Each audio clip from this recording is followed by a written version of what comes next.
Hello, my name is Hannah Moushabeck, and I am the acquiring editor at Crocodile Books, which is an imprint for Interlink Publishing. I'm joined here by Wafa Tarnowska, which we're so pleased to have, who is the author of Amazing Women of the Middle East. We have International Women's Day coming up, which we're very excited about. So we're taking this opportunity to ask her some questions about the book and also about being a Middle Eastern writer. So Wafa, please tell us a little bit about you as a writer and your history and what inspired you to write this incredible book. Well, I'm an author, a published author. I've written 8 books. I am also a translator. I tend to translate best from Arabic to English. English is my top language. And although I was born in Lebanon, but I find English is my favorite language to write with. And I'm also a storyteller. And this is based on the fact that I used to be a broadcaster in my youth and that I had a grandma who was an amazing storyteller. So it's a bit genetic and it's a bit cultural and it's a bit family, I suppose. So this is who I am. Amazing. And why did you choose the topic of elevating women in the Middle East specifically for this book? Well, for a long, long time, I have been concerned about the image of women in the Middle East. I realized that it's very stereotyped, that a lot of people think black and white when they think of women in the Middle East. It's either they're these sensual, gazelle-like, like in the paintings of Matisse and all these amazing painters, you know, the odalisque.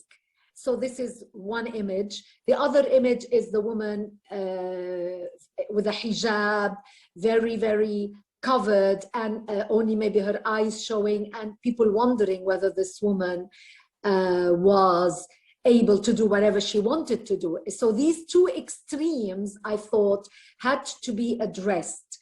And then I thought I would like to write to young people, because young people's minds are made very, it's very sensitive, the age that I write for, 9 to 13. This is when people make up their mind about the world and about themselves. And I wanted to show an image of women that is different from these two extremes. So I chose 25 women from ancient times to modern days to show that the image is very different. It is multifaceted, it's multi-layered, and it's a bit like a mezze. It's got everything. It's got the starter, it's got the middle, and it's got the dessert. You got women a little bit more sweet than others, but all of them make a good meal. Ugh, I love that metaphor. You're making me hungry. I know, I can certainly speak for myself. This is a book that I wish, as a young Arab girl, that I had growing up. You know, I saw very, very few instances of representation, particularly of Middle Eastern women. So thank you so much. This is, I mean, it's such an important book, and we're so grateful to have it on our list.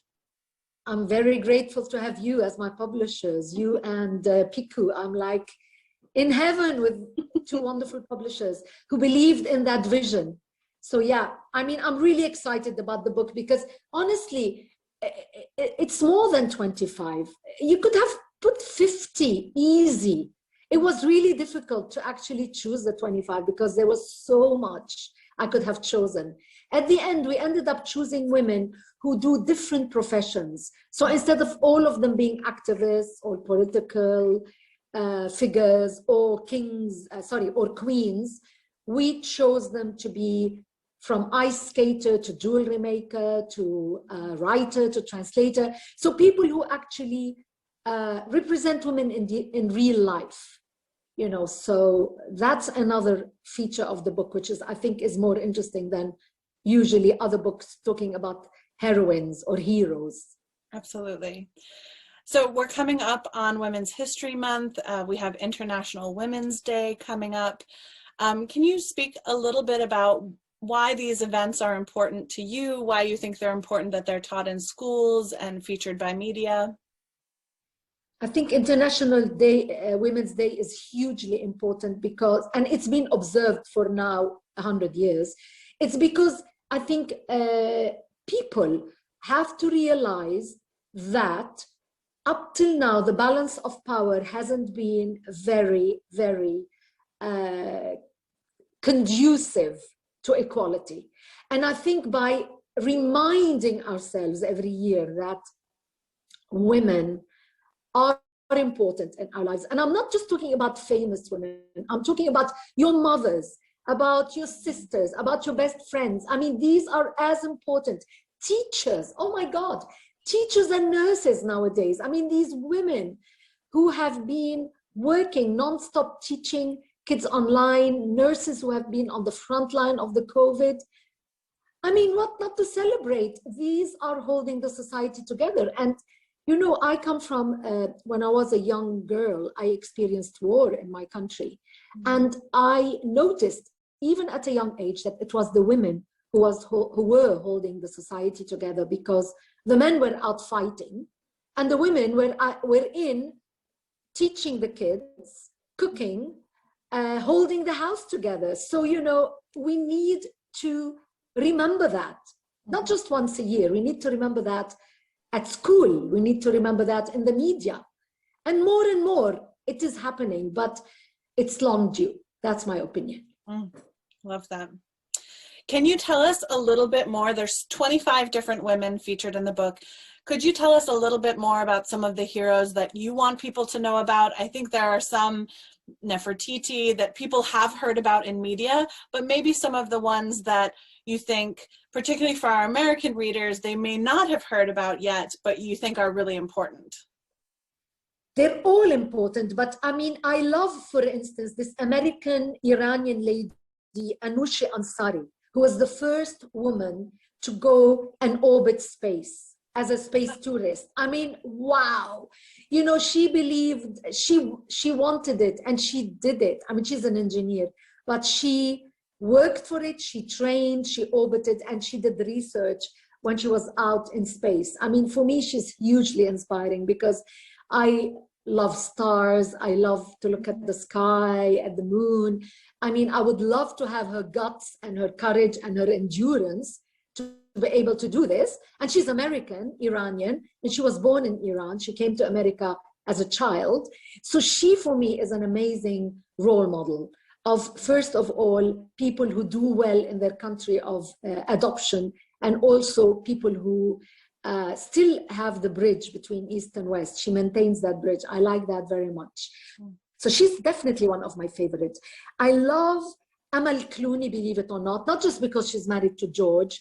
I mean, of course, he's the most handsome man on the planet, but she is seriously a feminist. I mean, she does so much for women in Lebanon and the Middle East. She and George have this foundation, and they, again, they teamed up with Microsoft and big names to bring in tablets and computers to girls, and to pay for girls to go to school, transport for refugee girls in the Bekaa in Lebanon. She has a scholarship for a girl to go and study every year at a college. I mean, she's very much into women's empowerment. She's not just a beautiful woman herself with the most beautiful sense of dressing, but she is a committed feminist and a human rights activist. I mean, I admire her hugely.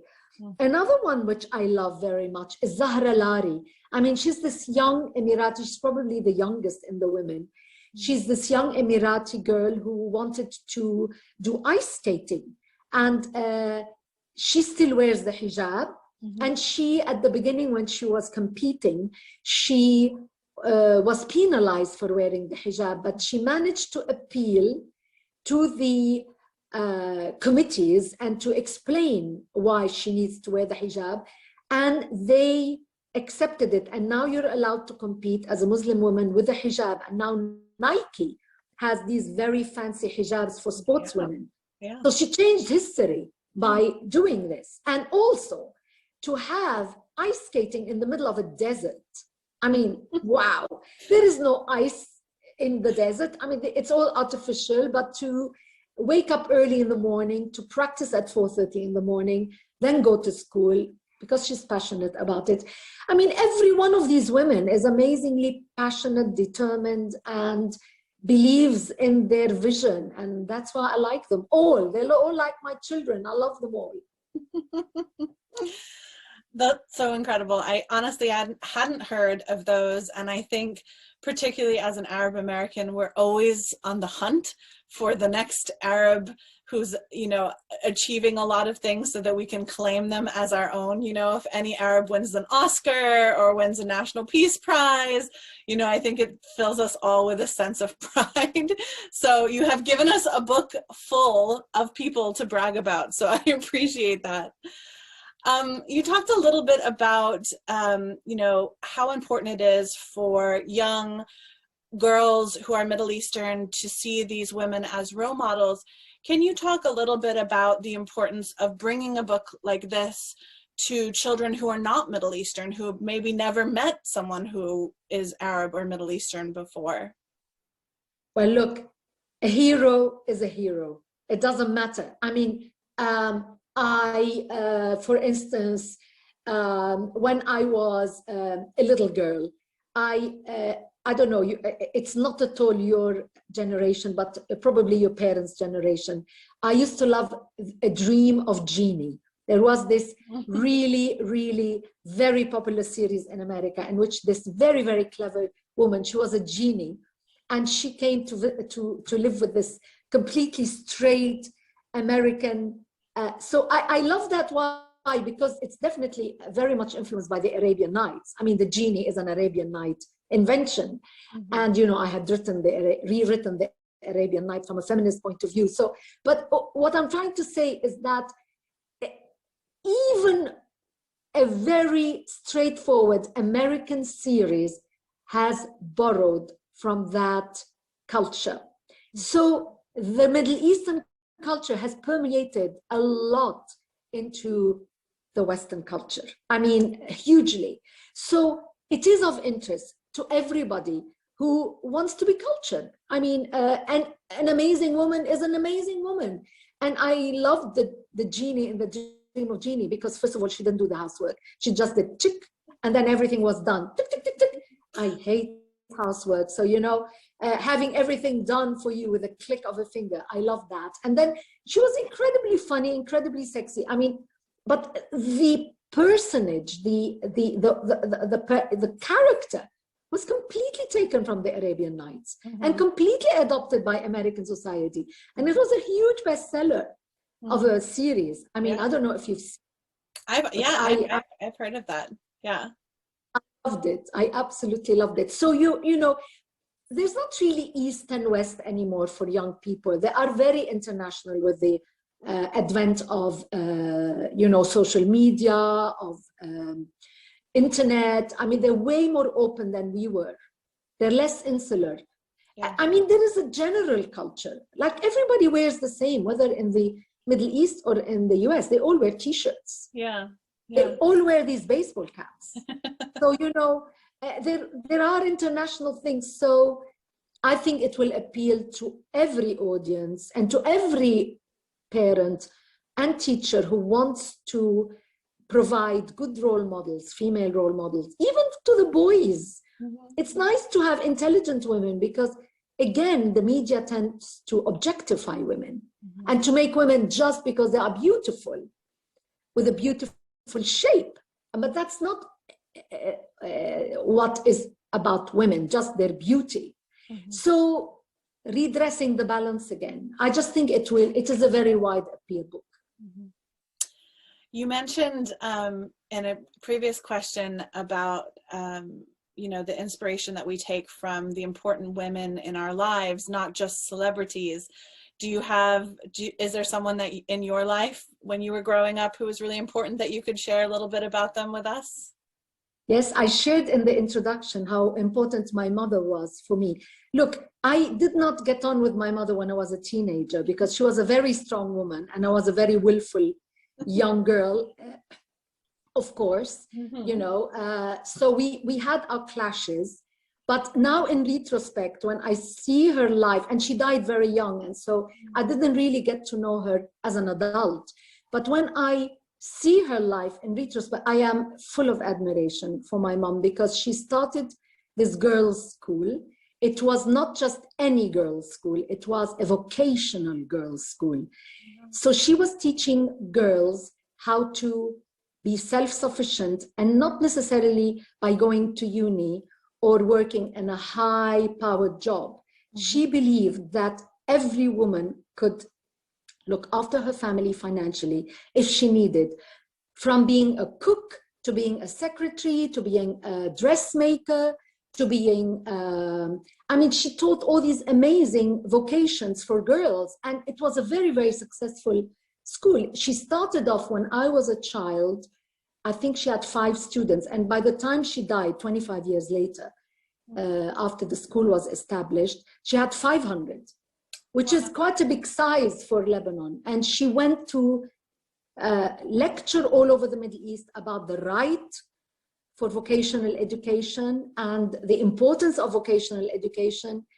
Like, she was such a committed feminist, but in a very quiet way. And what I loved about her, she gave so many scholarships. I remember her on the phone for hours, begging people to give money. So Palestinian girls, girls from villages in Lebanon who could not pay the tuition would come and study for free. And she gave huge amount of scholarships in her school. So yeah, she is top for me. And the second one is my grandma, who was an amazing force of nature. She was the storyteller. And she was an amazing storyteller. And she was such a fun person. I mean, she danced till she was 85. She was fun, and she was strong, and she was witty, and she was, no, I mean, I think I'm lucky that the women in my family are amazing people. So yeah, I'm lucky. Oh, that sounds so incredible. And you can absolutely see in your writing, you know, that you're pulling from these stories from these incredible women. And to talk a little bit more about the book, it is such a beautiful book. It's a beautiful package. There are several illustrators that are featured. And I wanted to take a moment for you to show some of those illustrations, but also talk about the format of the book. So there's an introduction from you, but there's also a glossary as well in the end. So if you could just show us a little bit, sort of have your little opportunity to show people more what the physical book looks like. I mean, the illustrations are stunning. There are 5 women who participated, and I love that idea that each one took 5 heroines and illustrated 5. And although there are 5 different illustrators, they all blend so beautifully. So for instance, you've got this style, which is, I mean, I love, like Nefertiti. Look at this one. This is a stunning one. I mean, I love her. I mean, but then you got the Queen of Sheba, which is, you think it's the same illustrator. It's not. Wow. She is absolutely amazing. You know, it's a little bit different. Then you've got a more modern one.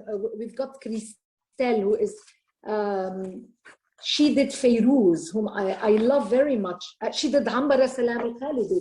This, the first woman, she was a translator who removed the veil at the beginning of the 20th century.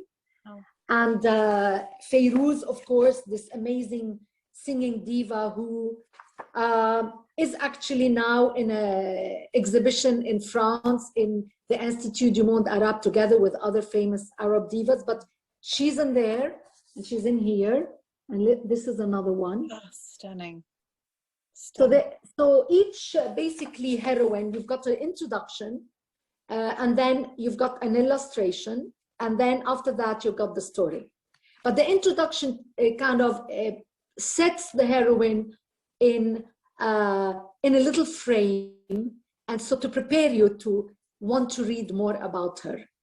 And finally, I want to show you Anousheh Ansari, because I just love the way they did her on the crescent moon.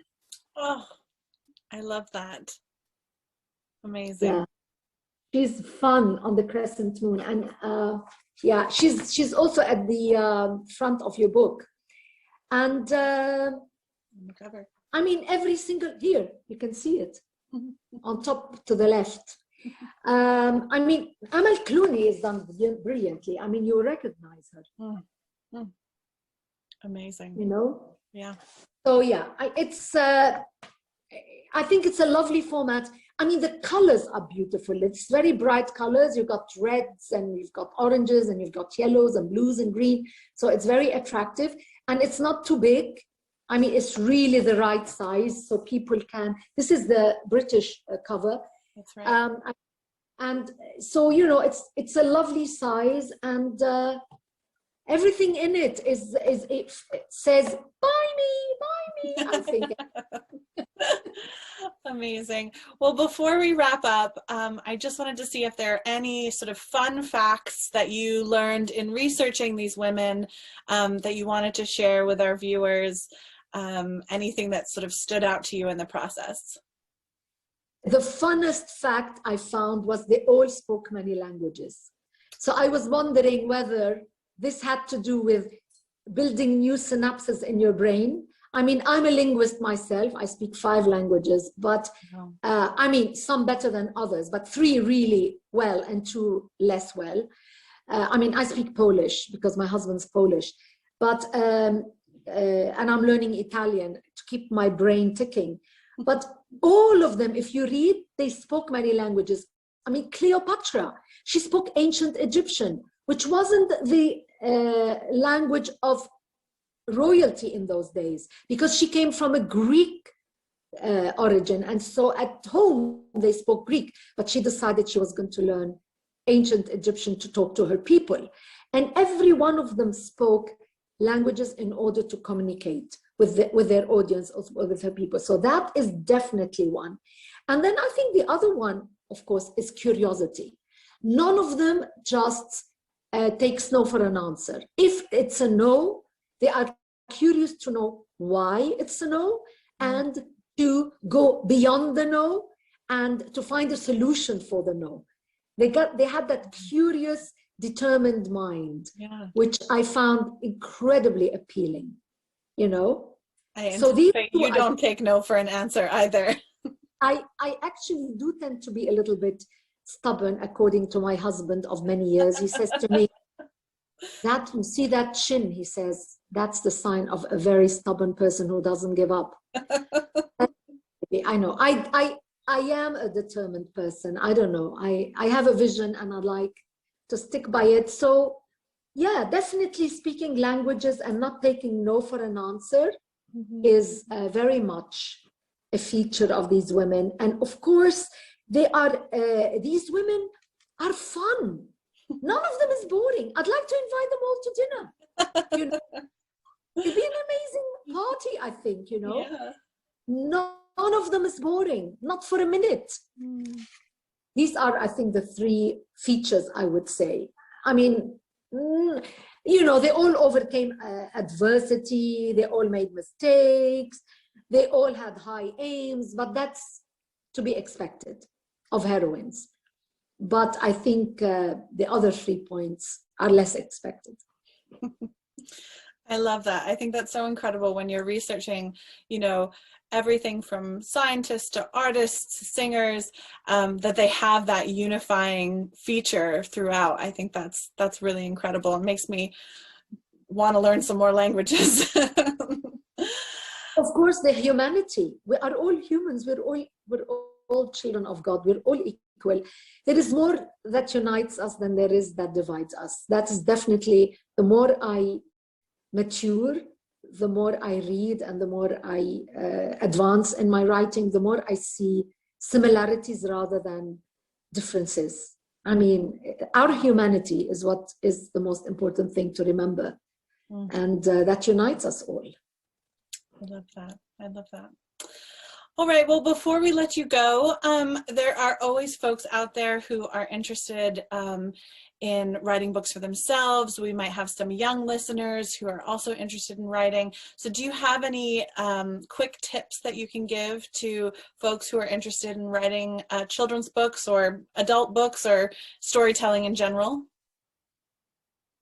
I mean, most people think that writing is, they're terrified of the blank page, let's say. Now, you have to start somewhere. I mean, I think the blank page is terrifying if it hasn't been scribbled on. So basically, just what I do is I've got several notebooks. I mean, I've got some by my bedside, I've got some on my desk, I've got some in my handbag. Whenever you see something and you get an idea, you should scribble it down, because you forget. You think you're going to remember it when you come back home. You don't. So when you get that idea, that sentence, that vision, whatever it is, just scribble it down. So it's basically, I would advise everybody to have 2 or 3 little notebooks at various parts, one in their handbag, one by their bedside, one on their desk. And then to start scribbling things on it. Then you have to start somewhere. It doesn't have to be from the beginning. That's what people don't realize. Stories don't always start from the beginning. It start with the thing that excites you the most about whatever you want to say. And then from there, you can go back to the beginning, or you can go to the end. Sometimes you can even start with the end if you know what the end is going to be. Once you know the end, then you can go back. So writing is not about from beginning to end. It's a bit like making a cake, you know. You know, you have to mix those ingredients, and you have to experiment, and then you know how to you get to know yourself and your way of doing things. I mean, I know. So when I have a deadline, I just stay in bed. I have this kind of thing, and I've got my laptop, and I lock myself in my room, and I stay in my PJ until I deliver. I just have my coffee. Then maybe in the afternoon, I can move to my desk. But I find that being in bed with my laptop, with no distractions, helps me concentrate hugely and helps me deliver on my deadlines. So I don't know, I hope they've been easy and applicable ideas for your listeners and your aspiring writers. I really encourage you to write. It's beautiful. It's a beautiful thing to do in your life. Well, this book is certainly a beautiful book. And for anyone listening, they can visit interlinkbooks.com or visit their local independent bookstore or their favorite online retailer. It is out now. It is available. It is one to grab. Wafa, thank you so much for chatting with us. This has been so fantastic. And I'll encourage folks to send us questions, and we'll make sure that next time we'll get those answered for them. And in Britain, if you're listening, we've got Piku Publishing, and of course, Waterstones have it. And if you cannot go to a bookshop, you can have it delivered. Amazon has it as well for Britain or for the rest of the world. Amazing. Thank you so much. Thank you for having me, and happy International Women's Day. Happy International Women's Day to you too. And everybody at Interlinks. It's been great to chat with you. You too. Thank you.